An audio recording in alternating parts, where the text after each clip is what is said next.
You try it. What do we got? Wow. Is it fun? Did you enjoy it? It is good. I like it. What we got? Wait. What's the crack? Oh, I think you're on the crack. This is Widow Jane's American Oak Aged Rye Mash. Mm-hmm. So they source the rye, bring it up to New York, and then they use the New York water to filter it. Okay. And now they make this. This is their batch 26. Okay. They've been doing this for quite some time. It comes in at a lofty 91%, 45.5 ABV. Well, lofty for your average person. Lofty. For us, Lofty. That's about right. That's right, Travis. It's on a par. That's right. It's on a par. I'm gonna wait. Aspect. It's a new bottle. Oh, that's nice. Wait, even better.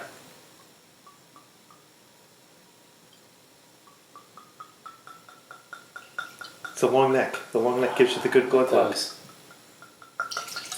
Double glug glugs. Oh, and splash. So we did the 10-year-old bourbon, and we enjoyed that. Which was delightful. So I saw this out there, and I said, let's get this and give this a whirl. See if we like this as much as we like the bourbon. Okay. Now, I like rye.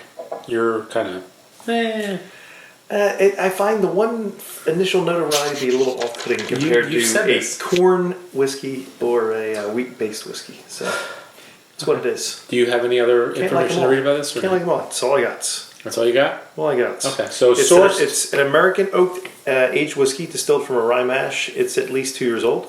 Mostly rye grain, touch of barley. The rye is a spicy summer rye and makes some great cocktails. A good bitter or a splash of vermouth or ginger beer goes a long way. Okay. All right. It's got a really interesting color. It's a little light for a... Yeah, I was going to say, it almost looks like a Chardonnay. For a rye whiskey. We've had all these, we've gone through a whole round of ambers and burnt siennas. Now burnt siennas. We are approaching corn. Burnt siennas. It's almost like a corn. Or you've got some serious problems with the Crayola box. It's got a little, it almost looks like a golden apple kind of color. Like an apple juice? I can see that. Sure. Or a Chardonnay? Sure. We going in? I'm going in. Let's do it. Can we get it right? No. Do it one more time. There you go. Is it better? I don't want to break the glass. No, it's good. This one has a stem. This is all American oak, right? American oak aged. All American oak aged. Okay. Now, and I don't know if it's just because of the comments that I just made or whatever, but it almost has like a baked apple or like a cooked pear kind of note to it. I can see that. It's got the light fruit. A little spice. There's some light fruits.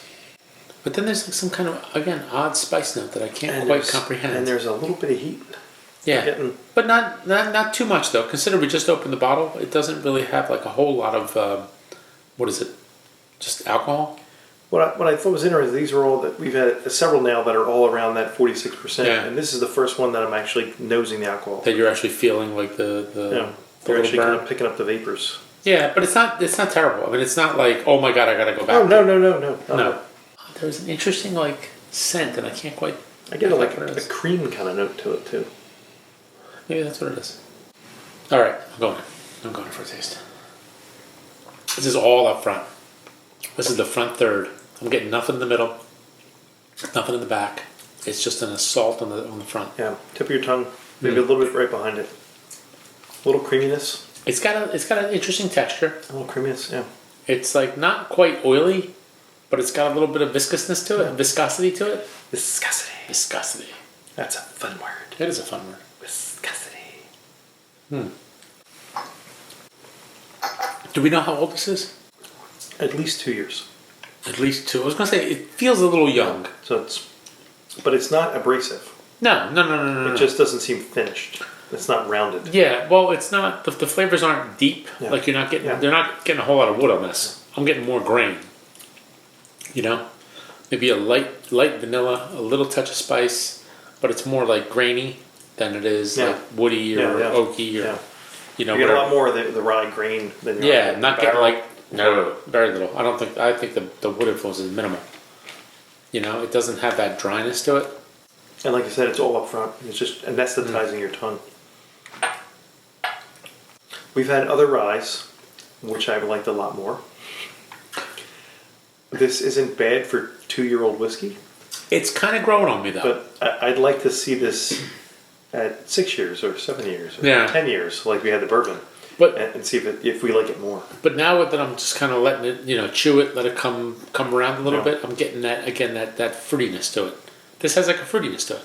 Like this, I'm gonna go pear, like a nice pear tart with a little sprinkling of cinnamon on top, and maybe like a vanilla custard on the bottom, and a nice. Do you happen to have any of those things? None of this. Then stop. Just stop. No. No, I'm gonna torture you. I'm gonna stop you now. I am here to torture you. So what I'm hearing is there's no pear, there's no custard, there's nothing. No, but I'm going with that.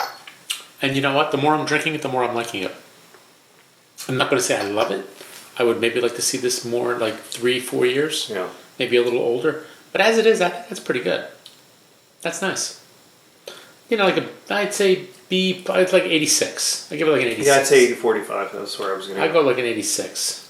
Okay. I think it needs a little more time. But I kind of like, and now I'm getting even more like that vanilla custard on the back, which I really like. I'm getting an odd like ginger flavor to it too. Maybe. Which is odd. Just odd. Bad or just odd? Just odd. Just something different? I wouldn't expect to get. You get like a ginger ale kind I'm of getting this like pear and custard. I like a nice poached pear, and I really like custard. So. Do you have either of those? No, I don't. Then just stop talking. I might have vanilla pudding. Yeah, just stop. No, I know what I may have.